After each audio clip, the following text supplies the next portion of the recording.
we started with our sentence level anomalies, and we've been looking at action sentences. What was the first action sentence anomaly we looked at? Doer before action. Doer before action, and why is that an anomaly? Because we initially learned that action is always the first word in the sentence. Right, we learned that the action is always the first word in the sentence. So the second sentence level anomaly that we're going to be looking at is called receiver before action. Ooh. And what's that all about? A receiver coming before an action. Yeah, right. It's a receiver. It's when the receiver comes before the action, and it's actually breaking the same rule as the previous anomaly. Yeah. Right. So here we see the action being displaced. Right. Okay. I have a few questions, but I guess I'll just wait till after the examples. Okay. Yeah. Let's look at some examples, and then you can ask your questions. So here we have Allah a'budu. So our action here is A'budu, because you have the u at the end and the hamza at the beginning, which tells present us tense. Present tense and I. Yeah, present tense and I. So this is actually our doer, our action, and our doer. Right? And then what do we notice about Allah? Oh, has a receiver label. Has a receiver label.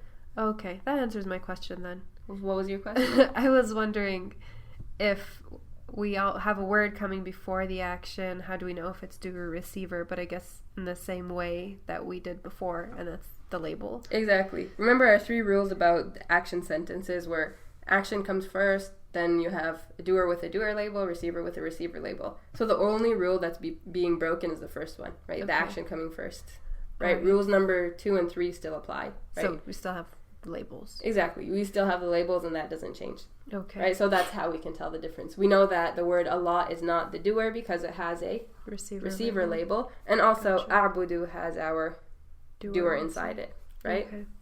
So, Allah a'budu, right? If we were to translate our doer, action, receiver, how would you do that? I worship Allah. I worship Allah. Do you see anything extra in this translation? Oh, alone. Alone. Okay. Right? Alone. Any guesses to where that comes from? The receiver coming before the action? Yeah, right, yeah. So when a receiver comes before an action, it creates the meaning of exclusivity, or it basically, you add alone into the translation. Okay. Right, so by virtue of the receiver coming first, we get that exclusivity.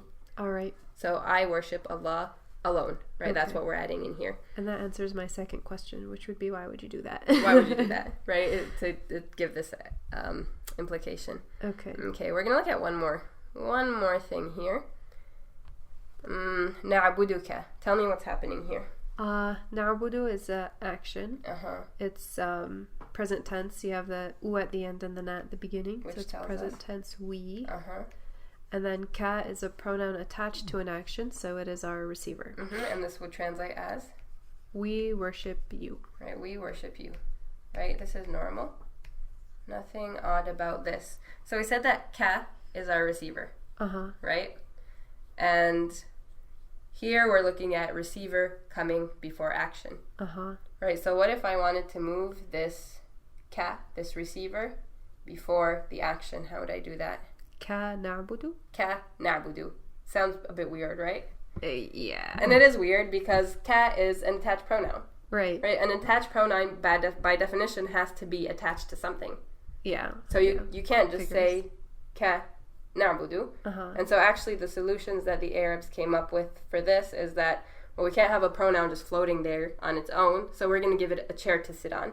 Okay. And they decided that that chair would be iya. Oh, like Fatiha. Exactly. Iyaka na'budu, right? Iyaka. Exactly. So what this actually is it's actually receiver coming before action.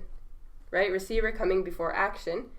But, right, the pronoun can't just be floating there on its own, so we add iya as a chair. So iya is not a word. It doesn't have a meaning. It's just a pronoun chair? It's just a pronoun chair. All right. It's just a pronoun chair. I know a lot of people think that iya means alone because they say we worship you alone and we rely on you alone, right? But iya doesn't mean alone. It's actually just a pronoun chair. And where's the alone meaning coming from?